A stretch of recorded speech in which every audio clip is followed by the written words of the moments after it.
पप्पू यादव ने संसद परिसर में भगवा चोला क्या पहन लिया कि धर्म के ठेकेदारों की भावनाएं अचानक से उबाल मारने लगी।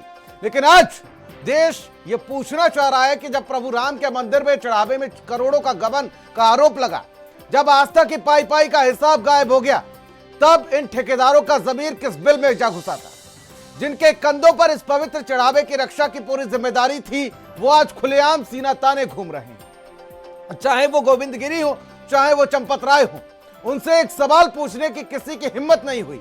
लेकिन इस महा घोटाले से ध्यान भटकाने के लिए पूरी बहस को सिर्फ पप्पू यादव के अभिनय और उनका भगवा कपड़ों पर समेट दिया गया। जो लोग आज भगवा के अपमान पर छापी पीट रहे हैं, वो जरा बताएं कि जब लखनऊ में बीजेपी के राष्ट्रीय अध्यक्ष नितिन नवीन के रोड शो में भगवा पहने हनुमान जी के भेष में एक कलाकार को सरेआम सड़कों पर नचाया जा रहा था, तब ये धर्म के रक्षक आखिर कहां सो रहे थे? तब सनातन का अपमान क्यों नहीं हुआ? क्या सनातन का सम्मान सिर्फ राजनीतिक सहूलियत के हिसाब से तय होगा? असली सवाल तो चढ़ावे की लूट, निष्पक्ष जांच और जवाबदेही का है, या फिर पप्पू यादव के चोले के पीछे इस घोटाले को दफन कर दिया जाएगा? रिपोर्ट के जरिए देखिए पूरी कहानी।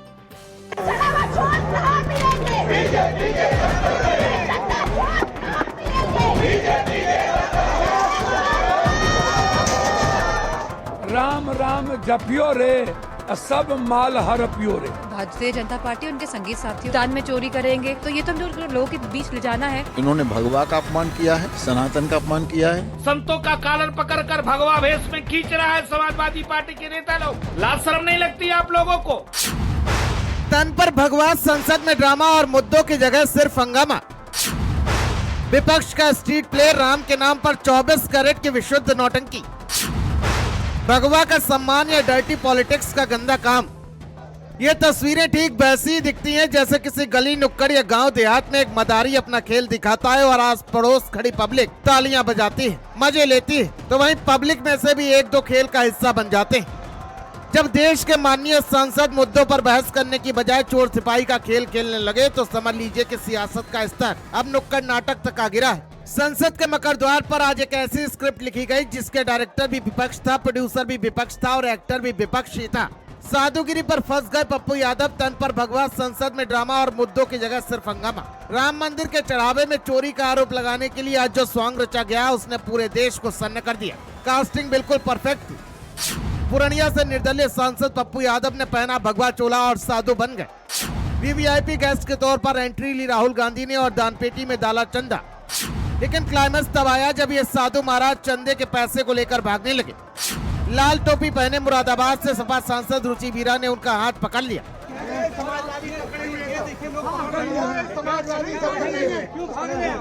राम राम जपियो रे, सब माल हरपियो।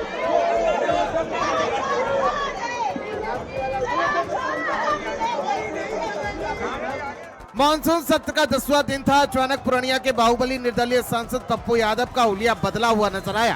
तन पर भगवा, गले में माला, माथे पर तिलक, पप्पू यादव सांसद से सीधे पुजारी के अवतार में प्रकट हो गए। पीछे खड़े इंडिया गठबंधन के सांसद ठहाके लगा रहे थे और मकर द्वार पर गूंज रहा था एक ही नारा, चंदा चोर गद्दी छोड़।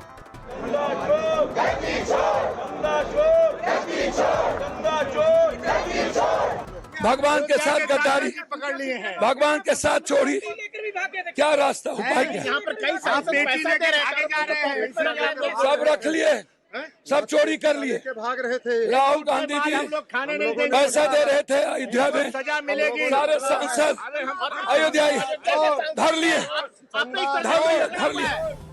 दरअसल ये कोई अचानक रची गई स्क्रिप्ट नहीं थी। अयोध्या के फैजाबाद से सपा सांसद अवधेश प्रसाद ने पहले ही साफ कर दिया था कि राम मंदिर में अनियमितता का मुद्दा अखिलेश यादव ने उठाया था और अब ये विपक्ष का हथियार। एक दिन पहले डिम्पल यादव भी दान पात्र लेकर इसी तर्ज पर प्रदर्शन कर चुकी थी। ये कोई पूजा पाठ नहीं था, ये थी एक पॉलिटिकल हाइस्ट की तैयारी। राम मंदिर निर्माण में कथित चंदा चोरी के आरोप लगाने के लिए विपक्ष ने पूरी फील्डिंग सजाई थी, लेकिन विपक्ष की नौटंकी अब उसी पर भारी पड़ती हुई दिख रही है। सबसे बड़ा एतराज संत समाज ने जताया है और इसको सनातन का अपमान बताया है।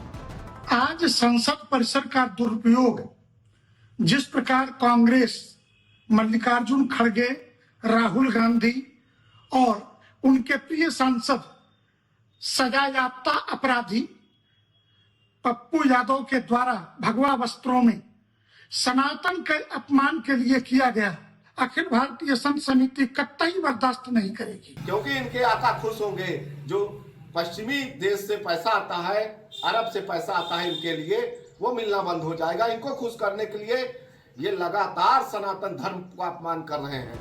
संतों ने पप्पू यादव की सांसदी खत्म करने तक की मांग कर डाली और उधर संसद को थिएटर बनाने पर स्पीकर ओम बिरला ने भी अपना चाबुक चला दिया। लोकसभा सचिवालय ने 2 टूक चेतावनी जारी कर दी कि मकर द्वार पर हो या संसद के अंदर कोई भी कोना हो, अब इस तरह की वेशभूषा वाले प्रदर्शन और नाटकीय नौटंकी बिल्कुल भी बर्दाश्त नहीं की जाएगी। बीजेपी ने भी पप्पू यादव की डर्टी पॉलिटिक्स को आड़े हाथों लिया है। केवल समाजवादी पार्टी इस सब्जेक्ट को उनसे पूछिए कि बाबरी मस्जिद के लिए बनाने के लिए जो चंदा इकट्ठा हुआ था उसके बारे में हिसाब मांग करके दिखाएं। राजनीतिक फायदे के लिए इतना घटिया स्तर अपनाना, इसकी कड़े शब्दों में निंदा करता हूं और कांग्रेस के और समाजवादी पार्टी के मुखिया इसके लिए राम भक्तों से क्षमा मांगे, साधु संतों से क्षमा मांगे, भारतीय संस्कृति को मानने और पूजने वालों से क्षमा मांगे।